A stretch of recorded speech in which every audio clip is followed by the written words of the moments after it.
Oh, what's up? All right. So, today I'm going to teach beginner pilots in any flight simulator year or game or whatever the fuck you play how to do an ILS approach, okay? So how you would set it up is pick your aircraft and your airport and all that other fun stuff, weather, time of year. You go to Flight Planner. I picked my hometown airport. Does not accommodate passenger jets, like it's a small airport. But I dumped a whole bunch of fuel and we're gonna be doing an IFR approach to Pearson. So you type in your airport that you're leaving from, your destination airport. It needs to have ILS frequencies for landing. And then you click IFR, Instrument Flight Rules, low altitude, and then find route. It's gonna fly us direct, but literally as soon as we take off to the west, it's gonna want us vectoring up to the north. So that looks good. Save, overwrite, yes, move me to the runway, blah, blah, blah, and fly now. Okay, so while this loads, I have this Logitech flight yoke I just got a few days ago. Love it so far. Still getting used to how everything's set up. But right now I have it set up for the 737, where this is the main throttle for both engines. We have speed brake, which is in reverse, so this is 0, this is full.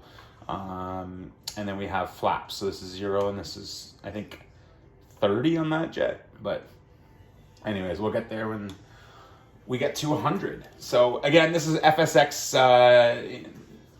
Steam Edition, actually. I haven't been able to buy Flight Simulator 2020 yet, which fucking sucks. But we'll get there. I have a Lenovo ThinkPad running this, as you can see. So not too concerned with everything. We'll get there. So, okay, I gotta transfer this over to the main screen. Now, I think it's called like Flyaway for updated, or like free updates or whatever. I think you pay $5 a month, but then you get,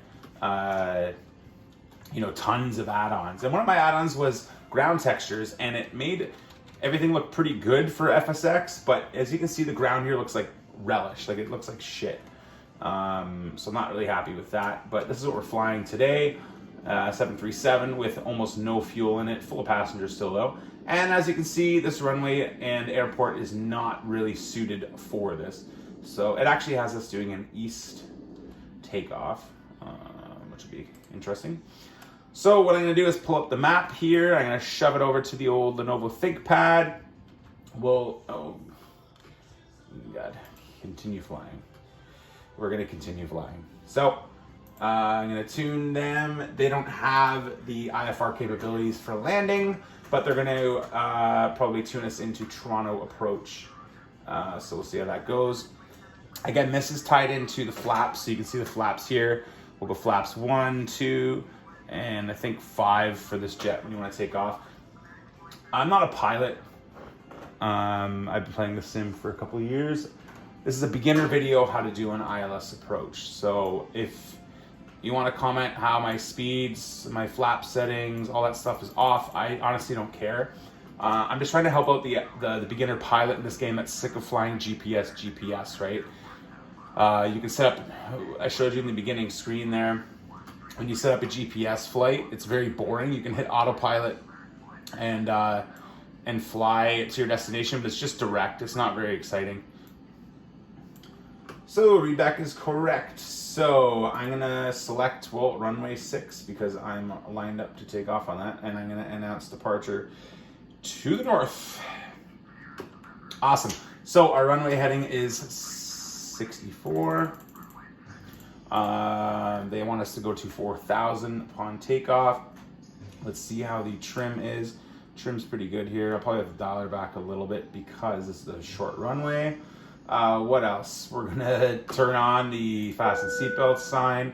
It is cold out, so we're gonna chuck on the old anti-ice. I know we're low. Again, if you want to complain that the anti-ice should be on, I don't care about that stuff.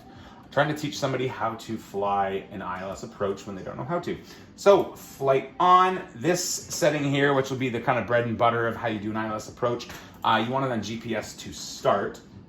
So, We have our parking brake on. I'm gonna turn that off and I'm gonna hold the brake here on my controller and we are gonna go full throttle. Oh yeah, it just sounds money. Oh, also we want landing lights on and runway lights on, and we're gonna release and see how she goes. So I don't know if we'll have enough runway to take off. I might even crash and have to redo this, I don't know. But hopefully the lack of fuel, as you can see down here, is enough to get us to a decent takeoff speed. So we got 120, oh that's plenty. We're gonna rotate right off that. Beautiful. Okay, lights on, landing gears coming up. We're gonna probably have to cut that power back a little bit, and we're gonna tune, yeah, Toronto departure, okay. So as you can see here, we're heading to the east, and our airport is to the north. All I know is that you have to stay under 250 or under 10,000 feet. So I'm gonna base, so he wants us to 340. Okay, let me pause it. There's a lot going on. This is a really short flight in this plane. So I did this specifically so you wouldn't have to watch me fly around. So I want the speed at 250 because we're under 10,000 feet. It wants us at a heading of 340 to proceed on course. And that is essentially a vectored heading to intercept our course here, which we will. But since it's such a short flight over Lake Ontario, we might not actually even follow our predetermined line down here to Pearson International. So, okay, so I should be good now. So now actually it wants us at 255. So I'm gonna hit autopilot, altitude hold. We wanna go 255. Okay, just give me a sec here. Again, I'm not a pro, obviously, but I have taught myself a decent amount considering I've never had lessons or anyone show me anything. And I know that this is gonna help a lot of beginner people though. Okay, 255 to 4,000. So, as you can see here, if you can, I expect Vector's ILS runway 33 left. So what we're gonna do is go over to our, I'll drag it on the screen just in case you can't see it. Our Garmin 500, and oh yeah, I forgot it does this thing. You can't really do back and forth. Oh, okay. We're gonna hit the procedure button, and since we already have it loaded through the screen, which I showed you, we are going to find our 33 left approach, ILS 33 left, which is right there. So we're gonna use the big nod to go down and click enter, and we're being vectored in. Now this is the big thing here, is you want to activate it. You can have it loaded and then activate it later. Whatever, I just activate it. And as you can see, this big line across Lake Ontario disappeared, but we are essentially gonna be flying north and just kind of landing on that same heading there. All right, so I'm gonna drag this back over to our Lenovo ThinkPad, and I'll get rid of this in a sec. Okay, so I'm gonna bring the flaps off. Now, that's step one, we have it programmed in here.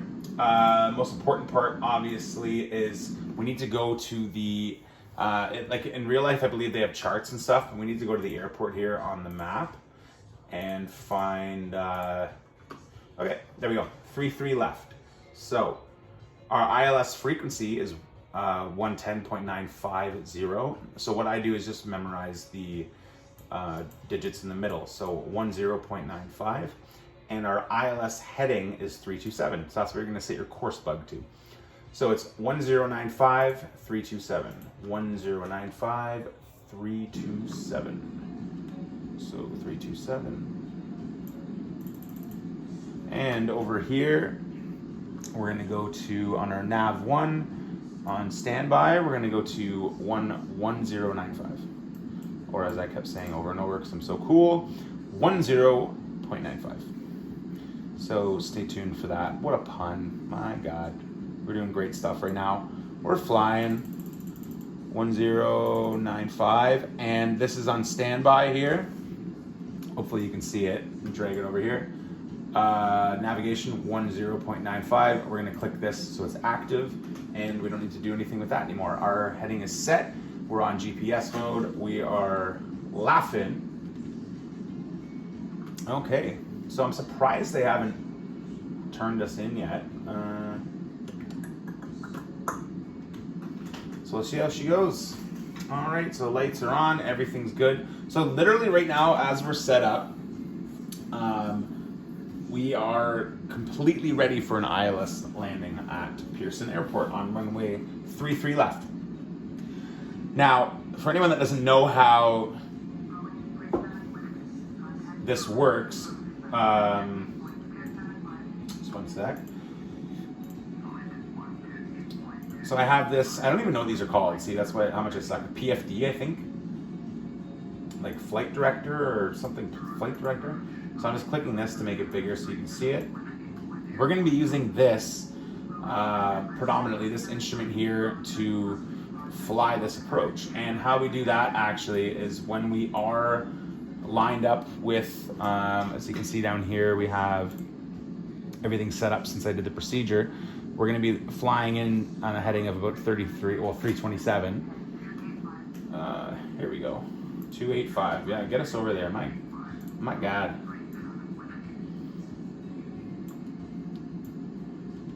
So once we are lined up with that and they have us at the altitude that we need, probably like about 2,000, 2,500 feet above the ground, they're going to say when you're established on the localizer, which will be the localizer right down here, that's when we actually will hit our glide slope and start having to descend. Now, when we hit this button from GPS to nav, we're going to have a diamond appear here and a diamond appear here. Okay. No problem. Of course I will.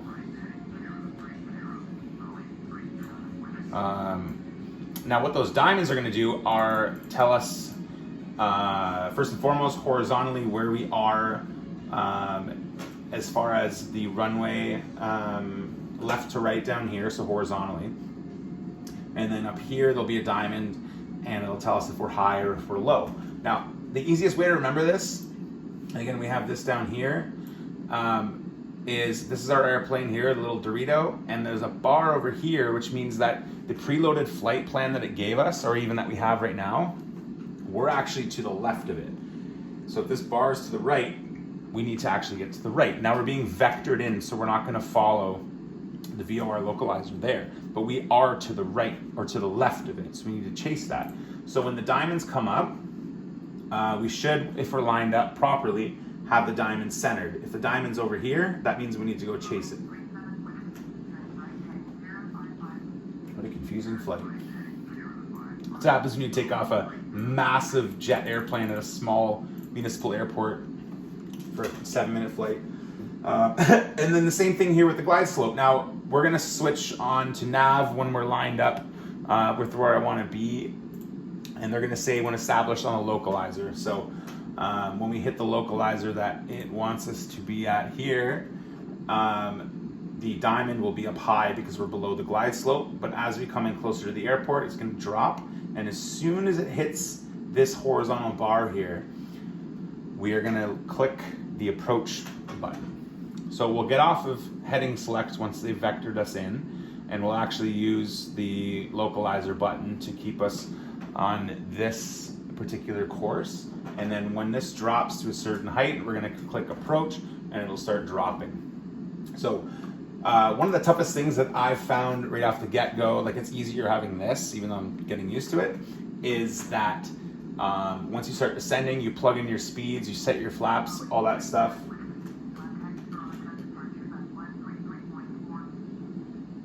143.4, Boeing 4.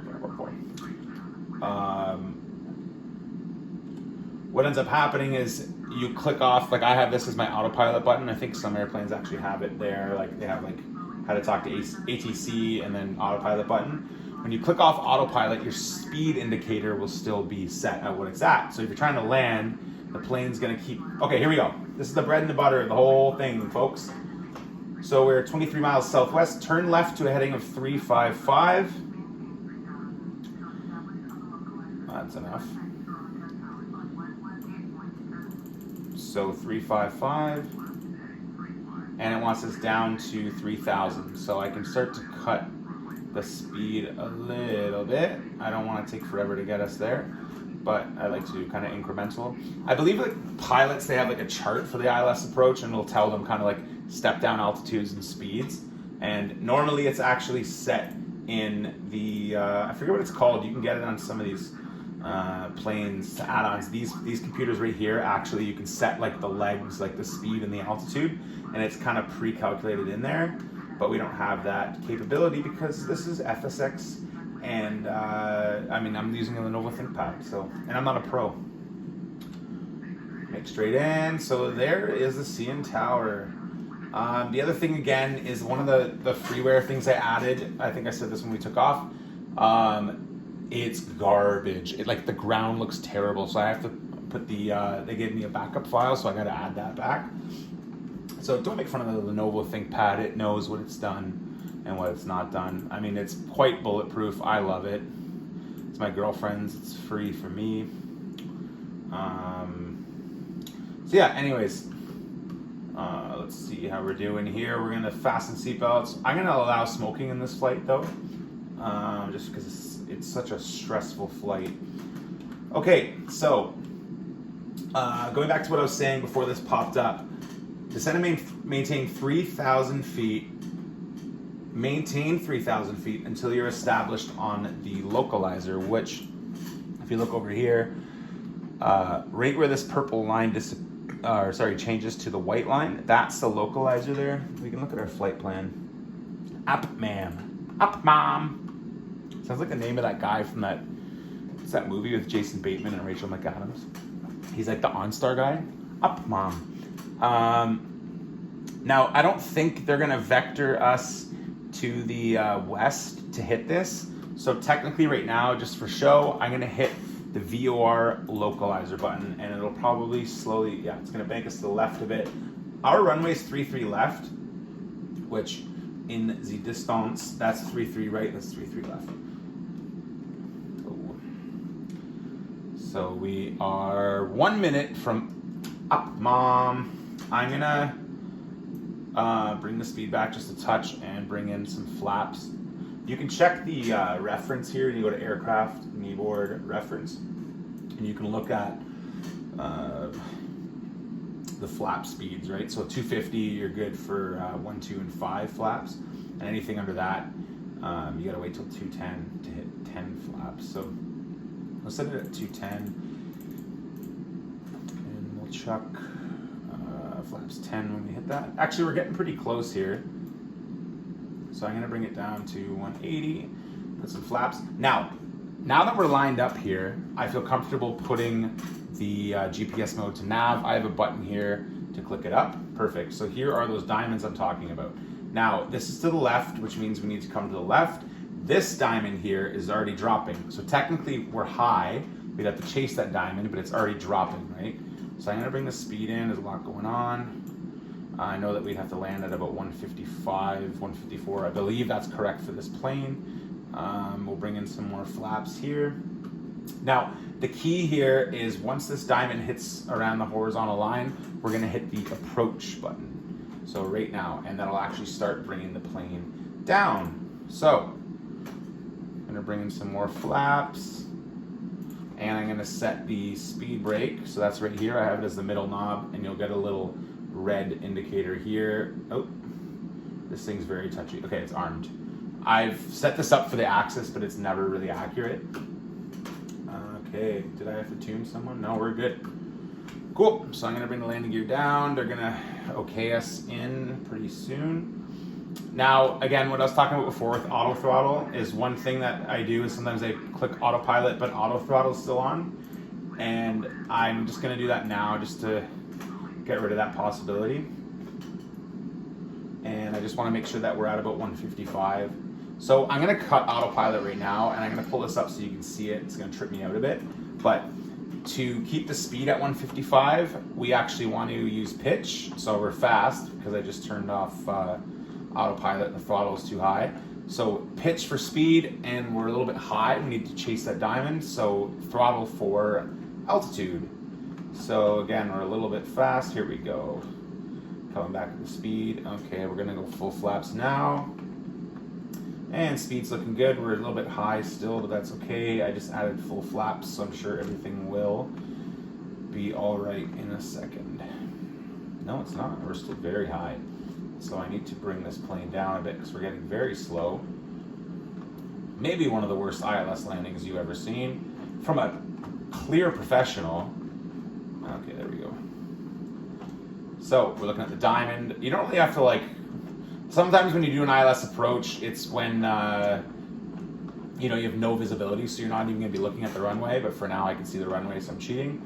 But generally you're gonna be looking at the, oh yeah, we're very slow now. Terrible, I gotta stop talking. I'm also gonna get rid of this. This is tripping me out. Landing gear down, full flaps, landing lights on. Smoking is still allowed. Okay, there we go. So speed is a little bit slow, like always. We're a little bit low and slow, baby. So safe. Don't want to stall on the. There's that graphics talking about. It's like Cool Ranch Doritos or something. It's awful. So yeah, again, with an ILS approach, you're typically not going to see much until minimums, like around now, and then you're going to continue. So it's a good habit to not even watch the screen. But for the sake of me being a crazy person, wow, that was a bad landing. But you get the gist. Again, I'm not a pro by any means, but I'm gonna butter the absolute bread. Oh, oh. Let's see if the spoilers worked. Oh yeah, it worked. And we're under 60 knots, so bring the spoilers off. And that's how you do it. And for funsies, let's take a peek at how much I did butter the bread. 33 seconds back should be far enough. Oh yeah, that's plenty, plenty, plenty, plenty. Let's see. Help me, I'm dying. Oh, a little slow. Definitely a stall hazard right there. Let's see how it looked. No auto brake yet. Oh, perfect. And that's how you do it. Any questions, send me a comment. Again, I'm not a pro by any means, but I hope you enjoyed the video, and happy flying.